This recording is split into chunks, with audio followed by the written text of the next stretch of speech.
எவ்வளோ சம்பாதிச்சாலும் வீட்டில் பணமே சேர மாட்டேங்குதுன்னு ரொம்ப கஷ்டப்படுறீங்களா?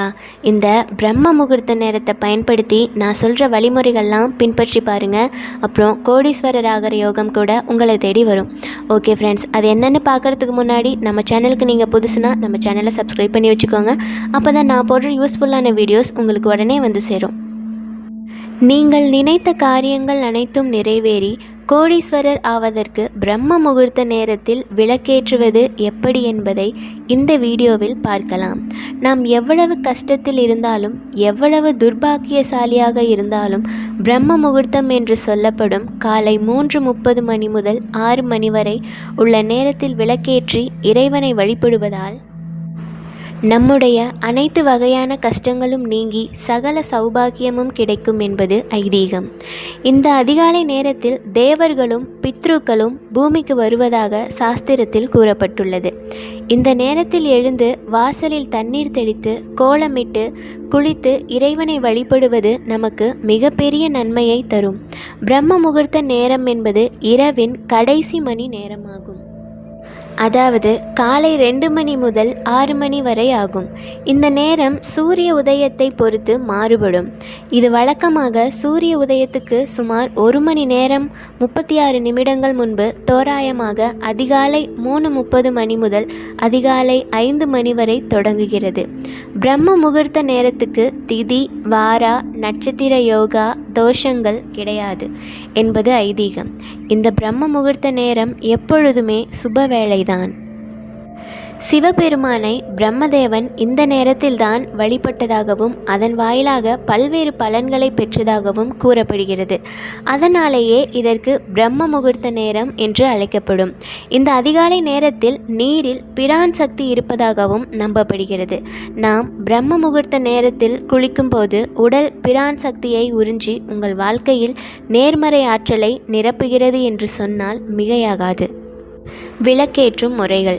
நண்பர்களே, பிரம்ம முகூர்த்த நேரத்தில் விளக்கேற்ற வேண்டும் என்பதற்காக காலையில் எழுந்து அப்படியே விளக்கேற்றக்கூடாது. அது மிக மிக தவறான செயலாகும். நாம் காலையில் எழுந்து வாசலில் மஞ்சள் நீர் தெளித்து கோலமிட்டு மஞ்சள் குங்குமம் வைத்து தலைநிலை வாசலை சுத்தம் செய்து மஞ்சள் குங்குமம் வைக்க வேண்டும். பிறகு விளக்கு ஏற்றுவதற்கு முன்பு கண்டிப்பாக குளிக்க வேண்டும். தலைக்கு குளிப்பது மேலும் சிறப்பு தரும். உடல்நிலை சரியில்லாத காரணத்தினாலும் மற்ற காரணத்தினாலும் குளிக்க இயலாதவர்கள் தலைக்கு மஞ்சள் நீரை தெளித்து கொள்ளலாம். 60 வயதுக்கு மேற்பட்ட முதியவர்கள் மேலும் உடல் பிரச்சனை உள்ளவர்கள் மட்டும் கை, கால், முகம் கழுவி விட்டு விளக்கேற்றலாம்.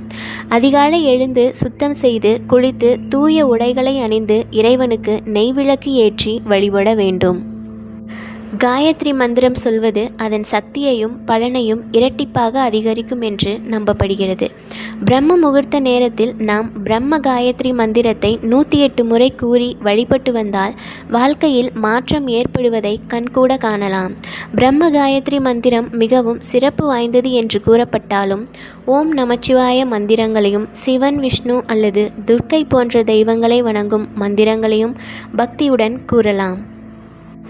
பிரம்ம முகூர்த்த வேளையில் மந்திரங்களை கூறுவது அமைதி, மகிழ்ச்சி, செல்வம், அருள் மற்றும் அனைத்து வகையான ஐஸ்வர்யங்களையும் தரும். அதே நேரத்தில் நெய்விளக்கு ஏற்றி இறைவனை வணங்கினால் சகல வகையான சௌபாகியங்களும் கிடைக்கும் என்பது ஐதீகம். சனிக்கிழமை பிரம்ம முகூர்த்த நேரத்தில் நல்லெண்ணெய் அகல் விளக்கு ஏற்றி சிவபெருமானை தொடர்ந்து வழிபட்டு வர சனிதோஷம் நீங்கி தரித்திரம் விலகி செல்வம் பெருகும். நண்பர்களே, நினைவில் கொள்ளுங்கள், பிரம்ம முகூர்த்த வேளையில் நாம் செய்யும் எந்த ஒரு செயலும் 2 மடங்கான பலனை நமக்கு அளிக்கும். அதை நாம் சில மாதங்களிலே கண்கூட காணலாம். பிரம்ம முகூர்த்த வேளையில் நெய்விளக்கு ஏற்றி திருமணம், குழந்தை பாக்கியம், படிப்பு, வேலை, பொருளாதார மேம்பாடு என எந்த காரியம் கைகூட வேண்டுமோ அதை நாம் மனதார வேண்டி வந்தால் 1 வாரத்திலேயே படிப்படியாக மாற்றம் ஏற்படும். பிரம்ம முகூர்த்த வேளையில் ஏற்றும் நெய்விளக்கானது நீங்கள் விரும்புவதை பெற்றுத்தரும் சக்தியுடையது.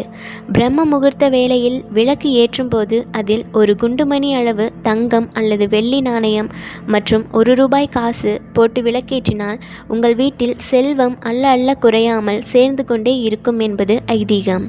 அகல் விளக்கு ஏற்றினாலும் அனைத்து வகையான ஐஸ்வர்யங்களும் உண்டாகும். எத்தனை அகல் விளக்கு வேண்டுமானாலும் ஏற்றலாம். நம் விளக்கை மீண்டும் சுத்தம் செய்யும் பொழுது அதில் போட்ட தங்கம் அல்லது வெள்ளி நாணயம் மற்றும் காசை தனியாக எடுத்து வைத்துவிட்டு மீண்டும் விளக்கு ஏற்றும்போது சேர்த்து கொள்ளலாம். பிரம்ம முகூர்த்த நேரத்தில் விளக்கு ஏற்றும்போது தட்சிணாமூர்த்திக்குரிய மந்திரத்தை ஜெபித்து விளக்கேற்றினால் பொருளாதார நிலை மேம்படும் என்பது ஐதீகம். தட்சிணாமூர்த்தி மந்திரம். விளக்கேற்றும்போது 3 முறை இதை சொல்லுங்கள். சுபம் பவது கல்யாணம், ஆரோக்கியம் தன சம்பந்தா, சத்ருபுத்தி விநாசாய தீபஜோதி நமோஸ்துதே. பிரம்ம காயத்ரி மந்திரம். ஓம் வேதாத்மகாய வித்மஹே அரண்ய கற்பாய தீமஹி தன்னோ பிரம்ம பிரசோதயாத். இந்த ஸ்லோகங்களை 108 முறை பிரம்ம முகூர்த்த வேளையில் நெய்விளக்கு ஏற்றி கூடுவதன் மூலம் நாம் செல்வம், குழந்தை பாக்கியம், கல்வி, வேலை, பொருளாதார மேம்பாடு போன்ற அனைத்து வகையான சௌபாக்கியங்களையும் பெறுவதோடு மட்டுமல்லாமல் நாம் நினைத்த அனைத்து காரியங்களும் நிறைவேறும். பிரம்ம முகூர்த்த வேளையான அதிகாலையில் எழுந்திருக்க வேண்டும் என்று நம் சாஸ்திரங்கள் சொல்கின்றது.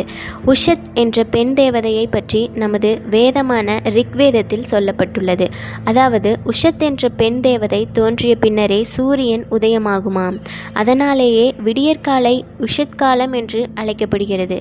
அந்த தேவதையின் செழிப்பான கிரகங்கள் விடியற்காலையில் பூமியை நோக்கி சாய்வதால் அந்த வேளையில் குளித்துவிட்டு இறைவனை வழிபடுவது விசேஷமாக சொல்லப்படுகிறது. இதனால்தான் அதிகாலை வேளையில் நீர் கூட வெதுவெதுப்பாக இருக்கின்றது. நண்பர்களே, நம் வாழ்வில் மாற்றத்தை கொண்டு வர லட்சுமி கடாட்சத்துடன் அனைத்து வகையான நினைத்த காரியங்களும் நிறைவேற நாம் பிரம்ம முகூர்த்த நேரத்தை பயன்படுத்தி கொள்வோம். நாம் எது நடக்க வேண்டும் என்று நினைக்கிறோமோ அது நடப்பதற்கு நமது முயற்சியும் இறைவனும் ஆசீர்வாதமும் முக்கியமான ஒன்றாகும். மாபெரும் வெற்றியை நமக்கு ஈட்டித்தரும் பிரம்ம முகூர்த்த நேரத்தில் எழுந்து பழகுங்கள். கோடீஸ்வர யோகம் உங்களை தேடி வரும்.